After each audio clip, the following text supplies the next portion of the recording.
Melissa's Lizards. If you are new here, I'm Melissa and welcome. I am very excited to announce today that I have two new pets. These guys are Satanic leaf-tailed geckos. That is their common name. Their scientific name is Uroplatus fantasticus. So the Uroplatus species or genus is actually, there's quite a wide variety of them. It essentially means leaf-tailed geckos. So the majority of these guys are all leaf-tailed geckos. So I actually already have experience in owning one leaf-tailed gecko, which is Ducky, my giant leaf-tailed gecko right here. He is a Uroplatus fimbriatus. But my two new guys, these are Uroplatus fantasticus. So they are Satanic leaf-tailed geckos. They are a much, much smaller species. They are also much more fragile and delicate. All the Uroplatus species are very fragile and delicate, but that is a big reason why I have not announced them yet. If you follow me on Instagram at Melissa's Lizards, you probably already know that I've had these guys for about 2.5 months now. So these guys are not necessarily new to me, but I did want to make sure that they were quarantined properly, well hydrated, well fed, healthy. They didn't have any issues, with waste or any of that. So they are very properly quarantined and taken care of. And now I am, in a couple weeks here, going to be moving them into their permanent enclosure. So I really just wanted to show them off to you guys. So here they are. Let me grab them. So this is Drusilla. She, if you are like me, you might be a Buffy the Vampire Slayer fan. So that is where I got her name, from one of the evil vampires in Buffy the Vampire Slayer. So this is Drusilla, if it'll focus. This is my female Satanic leaf-tailed gecko. So you may be able to tell that these guys kind of tend to hunch over on the leaves and they kind of hang down like bats, sort of. And the reason they do this is because it mimics leaves and twigs, and if you can't tell, their legs are nearly perfect little twigs. I mean, they are beautiful little creatures. So she is mainly trying to steady herself on this branch right here so that she is able to mimic a leaf right there. So these guys are really, really incredible. They are perfect replicas of twigs and leaves. So they fit in perfect, absolutely perfect with their environment. They are almost impossible to spot unless you know what you're looking for. So the reason I'm keeping these guys on their twigs right here is because they are incredibly fragile. They do not enjoy human touch. They do not do well with human care. So I pretty much have only ever held or touched them if they have accidentally jumped or crawled on me.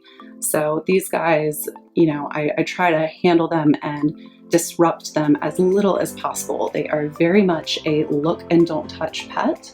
They are beautiful and incredible to own. I feel incredibly honored and grateful to own these guys. So that is Drusilla, my little lizard princess. And then up next here is my male Satanic leaf-tailed gecko. This is Draco. So I have Draco and Drusilla. Because they are called Satanic leaf-tailed geckos, I kind of wanted to give them a name that felt a little bit evil. So Draco is obviously from Harry Potter, one of my favorite sort of villains from Harry Potter, and I thought the alliteration of Draco and Drusilla went very well together since they are a couple. So this is Draco, who is about to climb onto my hand, but I'm going to avoid that. So this is mine. So Draco here is being very adventurous, and he is jumping all over the place and about to try to climb onto my hand, which I do not want him doing. So I apologize for my shaky hands. I am just trying very hard to prevent him from climbing all over me. So males are the only ones that have that notching on their tails there. They also have these tiny little, if you can see it, these tiny little teardrops on their eyes right there. So these guys have you can very distinctly tell the difference between the males and the females there. which is pretty cool to be able to tell the difference. This is Draco. This is my little tiny dude. So he also has these adorable little green spots all down his back there that you can see. So that is something that is also, Drusilla has those as well, but his are much more prominent. So, but you see those notches there in his tail? Those make him very prominently a male. So when they're born, you can actually automatically see the teardrops. So you're able to sex them very, very quickly there, which is pretty cool. So that is not the case with all reptiles. So I'm going to put him back. He is very active and jumpy. It is about to be nighttime and they are nocturnal. So I'm going to put him in his little enclosure. So there you have it. Those are my Satanic leaf-tailed geckos. I am very, very excited to own them. I feel really honored to be able to take care of such an incredible species. These guys are really hard to find, captive bred, so I was incredibly lucky to find a breeder within 8 hours of me. I drove round trip with my friend Neptune the Chameleon, about 9 hours to go pick these guys up. So we spent a Sunday driving down to San Antonio to go get some lizards. But I feel incredibly lucky and honored to have two beautiful, beautiful species like these. They are incredible geckos, so I cannot wait to watch them grow and see how they do. And they are actually one of the few rare species that does really, really well living in groups or pairs. So they are really, really good with that. So I don't plan on breeding them. However, it could potentially happen, you know, and if that is the case, I will, you know, do what I can. I've already started researching just in case that does happen.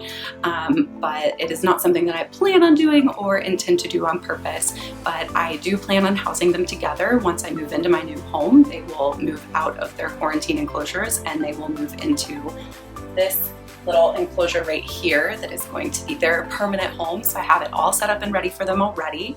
I am very excited to have these guys, so I hope you liked meeting them. And if you follow me on Instagram at Listless Lizards, you can see more pictures of them and see how they do and how they grow. But thank you guys so much for watching. I really appreciate it, and I will see you next time.